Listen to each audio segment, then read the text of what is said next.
तृतीय अध्याय का तृतीय पाठ चल रहा है और लकार प्रकरण। क्या प्रकरण चल रहा है? ये सब लकार। कल का पाठ देख लिया होगा आप लोगों ने जी। सब समझ में आ गई? प्रथम आशा गच्छति। कोई सूत्र नहीं समझ में आया क्या? आ गया सब। चलें आगे फिर। आज का सूत्र है वर्तमान सामीप्य वर्तमानवत वा। वर्तमान सामीप्य सप्तमी का एक वचन वर्तमानवत अव्ययपदम वा अव्ययपदम। समीपम एवं सामीप्यम। क्या हुआ यहाँ पर? चातुर्वर्ण्यादीनाम उपसंख्यानम। क्षय प्रकरणे चातुर्वर्ण्यादीनाम उपसंख्यानम। इस सूत्र से क्षय प्रत्यय हो जाता है, वो स्वार्थ में हुआ। जैसे चतुर्वर्णा एवं चातुर्वर्ण्यम। कहाँ या चातुर्वर्ण्य शब्द? चातुर्वर्ण्यम मया सृष्टम गुणकर्म विभागशः। गीता में आता है कि 4 वर्ण गुण कर्म विभाग से हमने बनाए हैं, ब्राह्मण क्षत्रिय वैश्य और शूद्र। इससे स्पष्ट होता है कि वर्ण व्यवस्था जन्मना नहीं होती है। तो चतुर्वर्ण एवं चातुर्वर्ण्यम। इसी प्रकार समीपम एवं सामीप्यम। समीप को ही सामीप्य कह दिया, ठीक है। और वर्तमान से सामीप्यम वर्तमान सामीप्यम। वर्तमान के जो समीप वो क्या कहलाया? वर्तमान सामीप्य। तो अर्थ करेंगे हम सूत्र का। और वर्तमानवत में क्या प्रत्यय हो गया? वर्तमाने इव इति वर्तमानवत। वर्तमान के समान तत्र तस्यैव से वति प्रत्यय हो गया। अब आइए अर्थ में। अर्थ होगा वर्तमानस्य समीपे यह भूतकालः भविष्यत् कालश्च। वर्तमान के समीप क्या क्या होंगे? भूत और वर्तमान। तो वर्तमानस्य समीपे यो भूतकालः भविष्यत् कालश्च तस्मिन् वर्तमानात् धातोः वर्तमानवत् प्रत्ययाः विकल्पेन भवन्ति। कहते हैं कि वर्तमान के समीप जो भूत और वर्तमान के समीप जो भविष्यत, ऐसे वर्तमान में वर्तमान जो ये धातुएं, ऐसे काल में वर्तमान जो धातुएं, उनसे क्या होता है? वर्तमान के समान ही प्रत्यय विधि होती है, नहीं वही लकार होते हैं। तो वैसे हम ध्यान से देखें, सामान्य रूप से समझो तो कि वर्तमान काल होता ही क्या है? एक क्षण का तो वर्तमान है, एक क्षण पहले भूत हो जाता है, एक क्षण बाद का भविष्य है ना। महाभाष्य में जब ये वर्तमान लट सूत्र आएगा, वहाँ बहुत अच्छा प्रकरण आया है कि वहाँ पर कह रहे हैं कि ये कि वर्तमान काल तो मतलब होता ही नहीं है। अब जैसे पहिया ही घूमता है तो एक क्षण भी स्थिर रहता है क्या? तुरंत ऊपर है तुरंत आगे आ रहा है, तुरंत ऊपर है तुरंत आगे आ रहा है। ऐसे सूर्य की गति जो भी चीज है, तो जो भी मतलब गतिशील वस्तुएं हैं उनमें देखें तो काल भी तो वही है। एक क्षण पहले का एकदम एक अरे हो गया है, बस हो ही रहा है। तो वो जो बस हुआ और बस हो रहा है तो वर्तमान। वर्तमान के लक्षण क्या किया है? फिर भूल जाते हो। प्रारब्धा परिसमाप्तत्वम वर्तमानत्वम, ठीक है। इन सबको एक कॉपियों में नोट कर लो, जितने भी आपको पारिभाषिक लक्षण बताते हैं, और उनको आप सप्ताह में एक बार आवर्तन कर लिया करो, दोहरा लिया करो, तो उससे वो याद रहेगा। भूल गया क्या बोला मैंने? बोलिए। वर्तमानत्वम मतलब वर्तमान का मतलब क्या है कि वस्तुतः हमने जब से जिस उद्देश्य को रख करके हमने कोई क्रिया प्रारंभ की, जब तक वो समाप्त ना हो जाए। प्रारब्ध और अपरिसमाप्त, जहां समाप्त हुई एक क्षण पहले हम लोग क्या कहते हैं? हो गया, हो गया। एक क्षण ही तो हुआ, बस वो क्रिया समाप्त हुई, हो गया। बाकी अभी आप यहाँ पर विद्यालय पढ़ने के लिए आए हैं, तो हम क्या कर रहे हैं भाई? पढ़ रहे हैं। अभी भी 1 घंटे से ऊपर हो रहा है, पाठ हम प्रारंभ कर चुके हैं, किंतु आप क्या बोलते रहोगे? यही पाठ हो रहा है, जबकि उसमें क्या है कि एक क्षण पहले हो चुका, एक क्षण बाद अभी होगा। किंतु वर्तमान काल कब तक चलता रहता है? जब तक वो क्रिया समाप्त नहीं हो जाती है। तो उसी से यहाँ पर तात्पर्य है कि जिस वर्तमान के समीप जो भूत कि बस अभी अभी हुआ, बस अभी अभी आया, बस अभी करूंगा, तो ये जो तत्काल का भविष्य और भूत है उसी को यहाँ पर लिया जा रहा है, ठीक है ना। ये काल पाणिनि के लिए तो कह दिया कि अकालकम पाणिनीयम व्याकरण, कि जो पाणिनि व्याकरण है वो क्या है? अकालक। उसमें उन्होंने कोई काल की परिभाषा नहीं दी है, अद्यतन अनद्यतन वर्तमान इत्यादि की। तो ऐसा जो वर्तमान काल है, मतलब ऐसा जो भूतकाल और भविष्यत काल जो कि बिल्कुल वर्तमान के समीप है और वर्तमान के बाद है, उसमें क्या होगा? वर्तमान के समान ही विकल्प से प्रत्यय होंगे, यानी उसमें भूत और भविष्यत का भी लकार होगा, किंतु वर्तमान का भी लकार उसमें हो जाएगा। उदाहरण कैसे हैं? देवदत्त कदागतोसी, देवदत्त तुम कब आए? उसने तो प्रश्न किया भूतकाल में, तो उस देवदत्त एकदम अभी भी आया, तो उसने क्या कहा? बस अयम आगच्छामि, बिल्कुल बस अभी भी आया हूँ। तो भूतकाल तो हो गया किंतु वर्तमान के समीप हुआ है, इसलिए वो अयम आगच्छामि। आगच्छन्तम एव माम विद्धि, बस मुझे अभी आया हुआ ही जानिए। क्या प्रत्यय हुआ इसमें? आगच्छन्तम कहते हैं क्षत्रि, आगच्छन्तम गमरे धातु वैसे भी आपकी परस्मैपदी है, बस अभी भी आया हुआ ही समझिए। तो ये क्या है? आपका भूतकाल, और वो भी वर्तमान के समीप है। ऐसे ही दूसरा क्या है? विकल्प से क्या हो जाएगा? अयम आगमम, लंग लकार तो होगा नहीं, लुंग लकार ही होगा। एषोस्मि आगतः। भविष्य में कदा देवदत्त गमिष्यसि, देवदत्त कब जाओगे? बस एष गच्छ, बस अभी अभी गया। बोलते नहीं कि बस अभी जा रहा हूँ, तो अभी जा तो नहीं रहा हूँ, निकलने वाला हूँ, किंतु वर्तमान के समीप का भविष्य है, इसलिए उसमें वर्तमान का लकार भी हो गया और बस गमिष्यामि ये वाला भी प्रयोग हो जाएगा। तो यही वर्तमान के समीप भूत और वर्तमान के समीप भविष्य है। तो इसमें आप लकार भूत का भी करेंगी, भविष्य का भी करोगे और वर्तमान का भी हम इसमें प्रयोग कर सकते हैं। ठीक है ना? चले आगे। आशंसायाम भूतवच्च, तो सिद्धियों में कोई परेशानी आपको है ना? आगतः, आंग पूर्वक गम धातु से क्ता प्रत्यय करेंगे, माँ का क्या हो जाएगा? किससे? अनित्यताम कहाँ लगेगा? यहाँ अनुदात्तोपदेश वनति तनोत्यादि नाम से लोप हो गया। आगच्छामि इशुगम्यमाम छा से छादेश हो जाएगा। आगच्छन्तम में क्षत्रिय प्रत्यय होगा, आगच्छन्तम बन जाएगा। गमिष्यामि ईटागम किससे होगा? ये अनिट धातु है, गंता गंतारो गंतारा बनता है, तो गमिष्यति में ईटागम किससे हो जाएगा? गमेरिट परस्मै पदेशु, इससे क्या हो जाएगा? परस्मै पद में इट आगम हो जाएगा। आगे चलते हैं। आशंसायाम भूतवच्च, आशंसायाम सप्तमी का एक वचन, भूतवत अव्यपदम च अव्यपदम। ठीक है, अनुवृत्तियां वही है वर्तमानवत इत्यादि की। कहते हैं अप्राप्तस्य इष्ट पदार्थस्य प्राप्तुम इच्छा इति आशंसा। अप्राप्तस्य जो अभी प्राप्त नहीं है उसको किंतु आपको इष्ट है, तो अप्राप्तस्य इष्ट पदार्थस्य प्राप्तुम इच्छा इति आशंसा, कि जो अभी प्राप्त नहीं थी किंतु आपको इष्ट है उसकी यदि आप इच्छा कर रहे हैं वही है आशंसा। तो कहते हैं इसमें भी अर्थ देखेंगे कि आशंसायाम है ना, गम्यमानायाम भविष्यति काले धातोः विकल्पेन भूतवत् प्रत्ययाः भवन्ति। क्या अर्थ हुआ सूत्र का? चकारात् वर्तमानवच्च।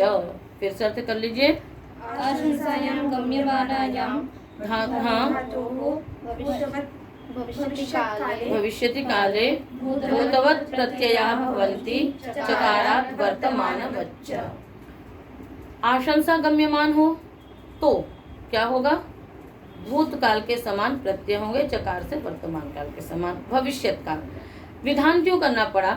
जो वस्तु भी आपको प्राप्त नहीं है, प्राप्त होगी, अभी आप इच्छा कर रहे हैं, तो भविष्यकालिक हो गई ना। तो ऐसा जो भविष्यत काल जो आशंसा विषयक है, जो आशंसा विषयक भविष्यत काल होगा, उसमें भी क्या होगा? भूतवत प्रत्यय विधि होगी और वर्तमानवत भी होगी, भविष्यत काल का भी होगा क्योंकि विकल्प से होगा। वाक्य अनुक्ति आ रही है। उपाध्यायश्चेत आगमत आगतः आगच्छति वा, उपाध्याय यदि आए या आते हैं तो वयम व्याकरणम अध्यगीष्महि, तब हम व्याकरण पढ़ेंगे। तो हम जो करेंगे वो तो भविष्यत काल का होगा, किंतु उपाध्याय अभी आए नहीं हैं, आने वाले हैं, पर हम प्रयोग क्या कर रहे हैं कि उपाध्याय यदि आए तो हम ये करेंगे, ऐसा करेंगे, तो हो गया। इसी प्रकार उपाध्यायश्चेत आगमिष्यति ये भी प्रयोग कर सकते हैं, क्योंकि भविष्यत काल जो तो यथा प्राप्त जो है वो तो होगा ही होगा। तुम लोग और उधर बैठो ना, गर्दन पूरी मोड़नी पड़ती है। तो अभी तो उपाध्याय आए नहीं, आएंगे, तो ये क्या है? भविष्यत काल का तो लकार होगा ही होगा, इसलिए वो भी हो जाएगा। ठीक है, चलिए आगे। नहीं तो सिद्धियां देख लो। आगमत में क्या लगेगा? उपाध्यायश्चेत आगमत, आगतः, आगमत कहाँ का रूप है? लंग का हो ही नहीं सकता है, लुंग लकार का है, तो आगमत में क्या हुआ? उषादि दिताद्य लृदिता परस्मै पदेशों से अंग हो गया यहाँ पर। ठीक है, तो क्या बन गया? आगमत। ठीक है, और आगच्छति में कोई दिक्कत नहीं, आगतः की सिद्धि कर लिया था आपने। अध्यगीष्ट, अध्यगीषाताम, अध्यगीषत, अध्यगीष्महि, ये भी आप प्रयोग पढ़ चुके हैं। कहाँ पर? तो ये अध्यगीष्महि ये किस लकार का रूप है? लुंग लकार का। किसमें पढ़ो इसकी सिद्धि? अध्यगीष्ट, अध्यगीषाताम, बहुत बार पढ़ चुके हो।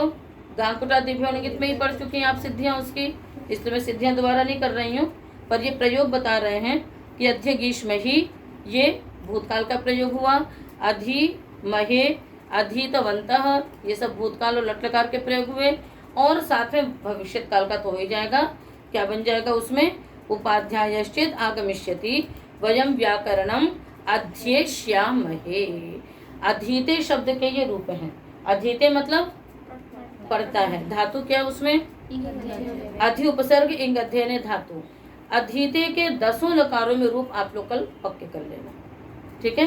अधीते लट्लकार का है, उसके बाद फिर अधि जगह लिट्लकार में अध्येता, ठीक है ना, अध्येष्यते। तो इस प्रकार से कहीं कहीं पर उसमें गांग आदेश हो जाता है। तो उन सबको करते हुए कल मैं आप लोगों से अधीते के 10 लकार में रूप सुनूंगी।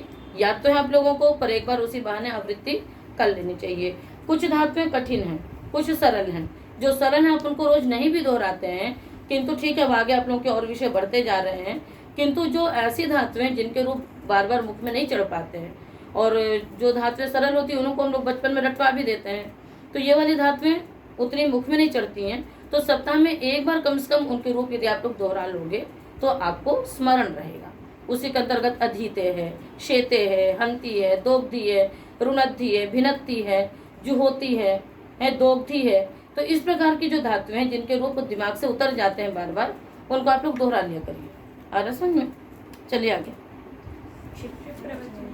तो ये समझ में आ गया। क्षिप्र वचने लृट, क्षिप्र वचने सप्तमी का एक वचन, लृट प्रथमा का एक वचन। क्षिप्रस्य वचनम क्षिप्र वचनम, तस्मिन अनुवृत्ति आ रही है आशंसायाम की। अर्थ करेंगे आशंसायाम गम्यमानायाम क्षिप्र वचने उपपदे धातोः लृट प्रत्ययः परश्च भवति।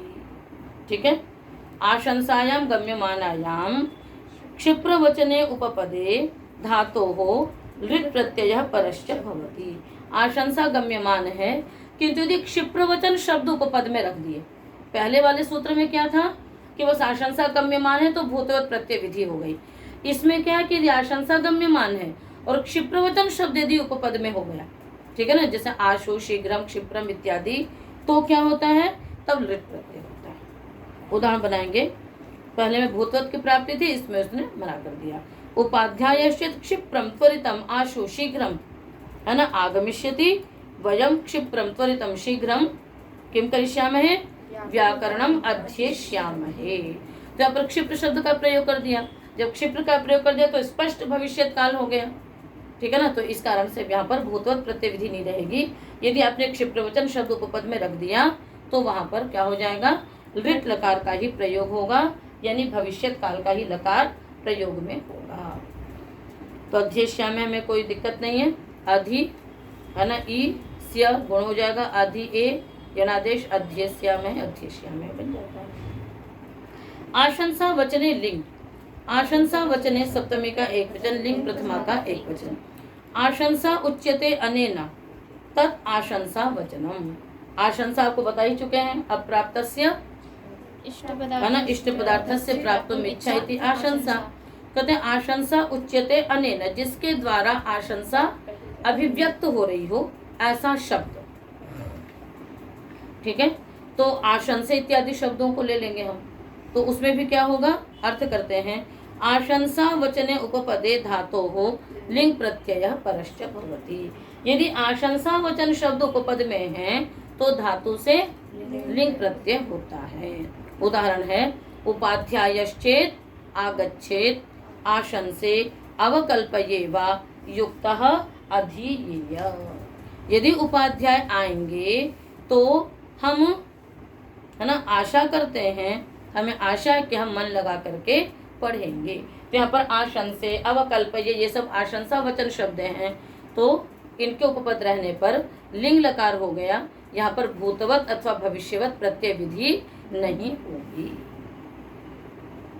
तो आगच्छेत विधिलिंग की सिद्धियां पहले पढ़ चुके हैं, ठीक है ना। गच्छ, आगे क्या रहेगा, सीयुट, सुट्ट, सब, फिर ई बचेगा, या का लोप करेंगे, आगच्छ ई शब्द भी करेंगे, फिर आधुना इत्यादि लगा करके आगच्छेत, या का लोप कर दिए आगच्छेत। चले आगे।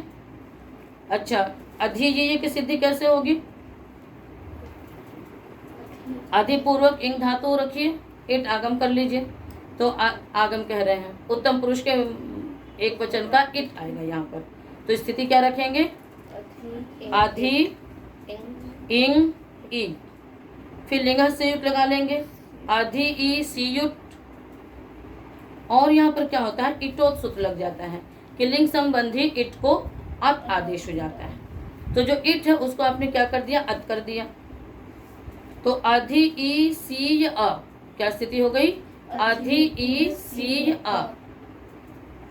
उसके पश्चात लिंग सलोपो नंत्यस्य से सी के सकार का लोप कर दिया आपने, क्या बच गया, आधि ई अ। अब यहाँ पर यंग आदेश हो जाएगा, अचिष्णु धातु भ्रम योरियंग वंगों से किसको होगा, जो धातु का जो ई है, किसको होगा, जो धातु का ई है उसको इयंग हो गया, तो आधि ई, और उसके आगे क्या है, इयंग का ई है, फिर आधि ई को क्या हो गया, आकाश थोड़ा दीर्घ लग गया, क्या बन गया, आधीय, और उधर सीयुट का ई मिल गया, आधीय, और अट का अत जो किया था उसको अ मिला दिया हमने, क्या बन गया, आधीय, ठीक है। नानद्यतनवत क्रिया प्रबंध सामीप्ययोः, न अव्यपदम अनद्यतनवत अव्यपदम क्रिया प्रबंध सामीप्ययोः सप्तमी का द्विवचन, ठीक है। कैसे करेंगे, क्रियाणाम प्रबंध इति क्रिया प्रबंध, क्रिया प्रबंधश्च सामीप्यंच इति क्रिया प्रबंध सामीप्ये, तयोः क्रिया प्रबंध सामीप्ययोः। तो क्रिया प्रबंध नैरंतर्येण क्रियायाः अनुष्ठानम, किसी भी क्रिया को नैरंतर्य से करना, मतलब प्रारंभ किया तो निरंतर उसको करते रहे, यही होता है क्रिया प्रबंध। अर्थ करेंगे सूत्र का, क्रिया प्रबंधे सामीप्ये च गम्यमाने अनद्यतनवत् प्रत्यय विधि न भवति, क्रिया प्रबंधे सामीप्ये च गम्यमाने अनद्यतनवत् प्रत्यय विधि न भवति, यानी अद्यतनवत् प्रत्यय विधि भवति, अनद्यतनवत् नहीं होगा यानी अद्यतनवत् होगा। तो कहते हैं कि यदि क्रिया प्रबंध, क्रिया का निरंतर गम्यमान हो अथवा सामीप्य गम्यमान हो तो अनद्यतनवत् प्रत्यय विधि नहीं होगी, अपितु अद्यतनवत् प्रत्यय विधि होगी।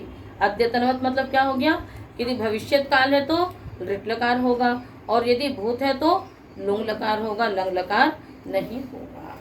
उदाहरण बनाएंगे, यावत जीवम भृशम अन्नम अदार, जब तक जिया खूब अन्न का दान किया, तो जब तक जिया तब तक दान किया, तो अनद्यतन में भी किया अद्यतन में भी किया, पर अनद्यतन नहीं होगा, यहाँ पर कभी भी लंग लकार नहीं होगा, अभी तो कौन सा लकार होगा, हमेशा लुंग लकार ही होगा।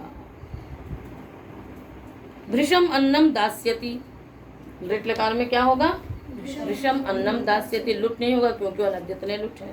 सामीप्य में येयम प्रतिपद अनुक्रांता येयम प्रतिपद अतिक्रांता तस्याम विद्युत अपतत, ये जो अभी प्रतिपदा गई उसमें बिजली चमकी, चमकी थी ना अभी 2-3 दिन पहले, बहुत तेज बिजली चमकी थी, तो येयम प्रतिपद है ना, अतिक्रांता, जो प्रतिपदा की तिथि अभी बीती है, बस जो सबसे समीप वाली है उसमें बिजली चमकी, तो क्या हो गया, कौन सा आपने प्रयोग किया, अपतत, गिरी, बिजली गिरी, तो लुंग लकार हो गया। कैसे सिद्धि करोगे, अट पत सिचता, उसका फिर सिच का तुलोक कर देंगे और पतः पुम लगा देंगे, सिच के स्थान पे अंग भी होगा, किससे होगा, उषादि द्विताद्य लृदिता परस्मै पदेषु, उससे अंग हो जाएगा, तो क्या बन जाएगा, अट पत अंग टिप, पतः पुम से पुम आगम हो जाएगा, क्या बनेगा, अपप, आगे त, अपप्त, अपप्त, आगे तिकत, अपप्तत बन गया,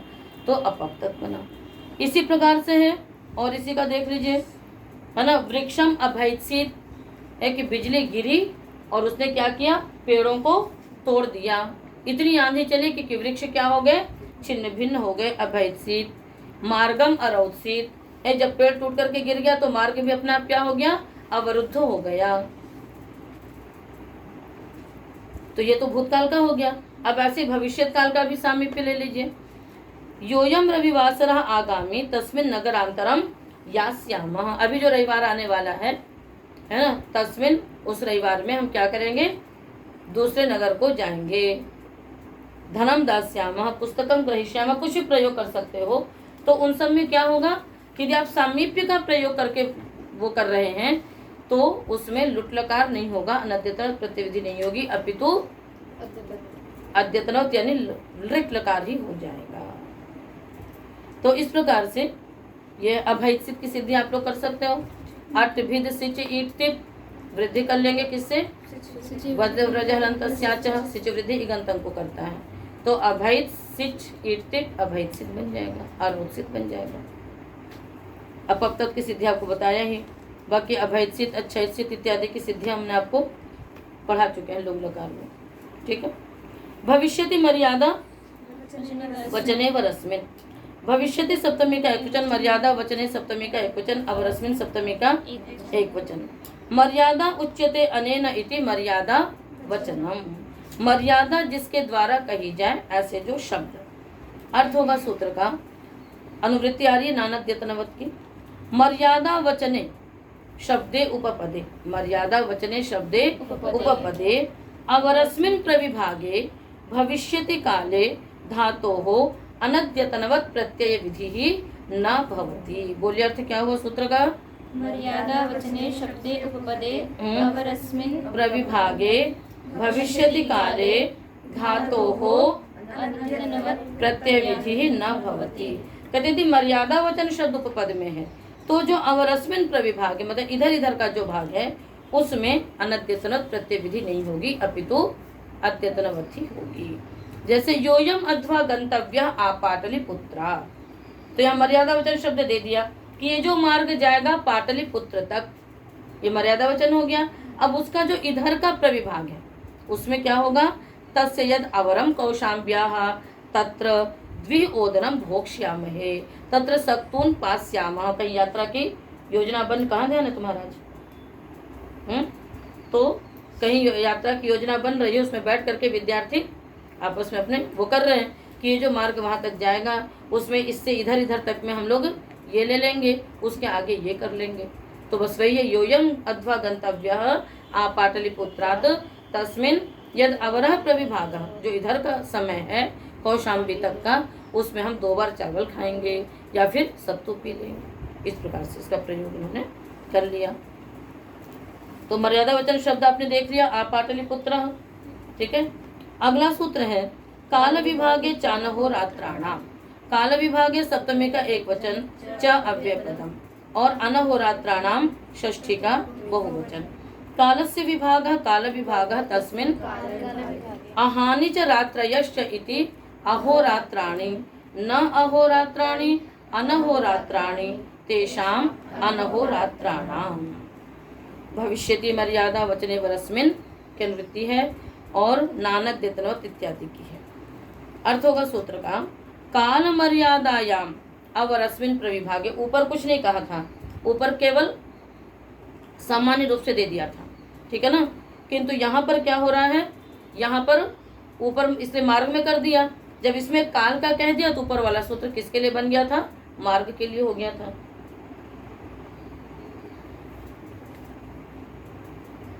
तो अर्थ हुआ सूत्र का, काल मर्यादायाम अवरस्मिन् प्रविभागे सति भविष्यति काले धातोः अनद्यतनवत् प्रत्यय विधि ही न भवति। आगे कह दिया अनहोरात्राणाम न चेत अहोरात्र संबंधी विभागः स्यात्। यदि अहोरात्र संबंधी होगा तब तो उसमें अनद्यतनवत् प्रत्यय विधि हो जाएगी, और यदि अह और रात्रि का प्रयोग नहीं कर रहे होंगे, सामान्य रूप से काल का विभाग होगा, तब तो उसमें अद्यतनवत् प्रत्यय विधि रहेगी, अनद्यतनवत् प्रत्यय विधि नहीं होगी।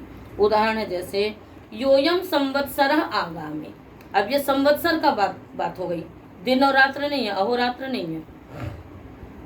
तत्र यद अवरम आग्रहायण्याः तत्र युक्ताः अध्येष्यामहे, कि ये जो वर्ष आने वाला है इसमें हम आग्रहायण मास तक मन लगा करके पढ़ेंगे। साल भर की भी तो योजनाएं बनाते हैं कि इसमें हम इस महीने तक ये कार्य करेंगे, इसमें ये कार्य करेंगे, इसमें ये कार्य करेंगे।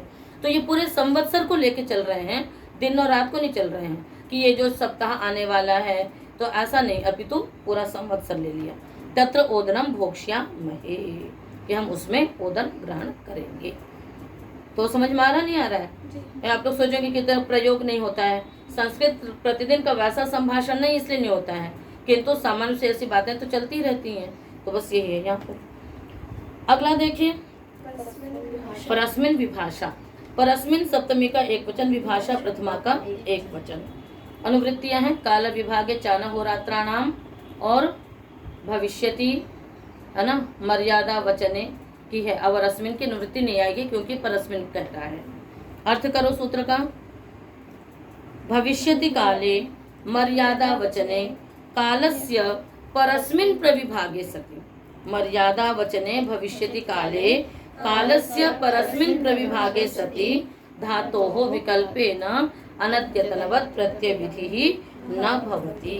कहते हैं भविष्यत काल हो, मर्यादा वचन गम्यमान है, तो काल का यदि परस्मिन प्रविभाग है, मार्ग के लिए तो एक ही सूत्र बनाया, ये दोनों सूत्र काल के लिए हैं, तो काल का यदि परस्मिन प्रविभाग है यानी आगे वाला यदि विभाग हो रहा है तो धातु से विकल्प से प्रत्यय विधि अनद्यतनवत् प्रत्यय विधि नहीं होगी, यानी एक बार अद्यतनवत् होगी और एक बार अनद्यतनवत् होगी परस्मिन के लिए, और इधर वाले के लिए तो बिल्कुल नहीं होगी। उदाहरण बनेगा आपका योयम, यहाँ भी वही रहेगा, नचेत अहोरात्र संबंधी प्रविभाग, यदि दिन और रात संबंधी प्रविभाग नहीं है।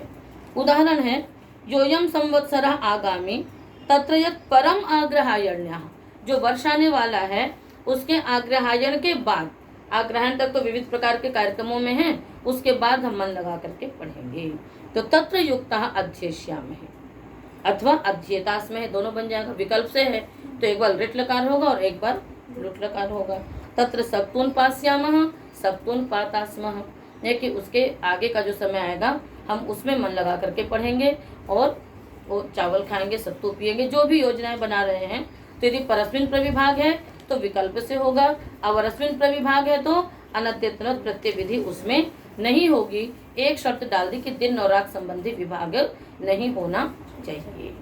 तो इस प्रकार से ये सूत्र आपने जो पढ़े वर्तमान सामीप्य, वर्तमान बद्धवा से लेकर के, तो इन सब में क्या है कि वैसे तो सभी भविष्यत काल ही है, किंतु भविष्यत काल अथवा भूतकाल है, किंतु उसके समीप होते हुए जो हमारे वाक्य परिवर्तित होते रहते हैं, उन्हीं के अनुसार ये सारे उदाहरण आपको दिए गए हैं। तो इसको हालांकि रोज प्रयोग में वैसे नहीं है ये, और नहीं हम इसमें कोई सिद्धियां विशेष रूप से कर रहे हैं, सिद्धियां आपने आगे पीछे पढ़ी हुई हैं, किंतु हाँ इस प्रकार से भी प्रयोग होते हैं। अनद्यतनवत् होते हुए भी वहाँ पर अनद्यतनवत् प्रत्यय विधि न होकर के सामान्य लकारों का प्रयोग होता है। वर्तमान होते हुए भी वर्तमान के समीप भूत और भविष्यत होने से उसमें भूत भविष्यत भी होगा, किंतु वर्तमान के समीप है इसलिए वर्तमान का भी हो जाएगा। तो ये छोटी छोटी बातें हैं जिन पे हमें ध्यान देना चाहिए। तो आज का पाठ इतना ही रखते हैं, आगे हम लोग कल से लिंग लकार पढ़ेंगे, ठीक है ना? तो ठीक है।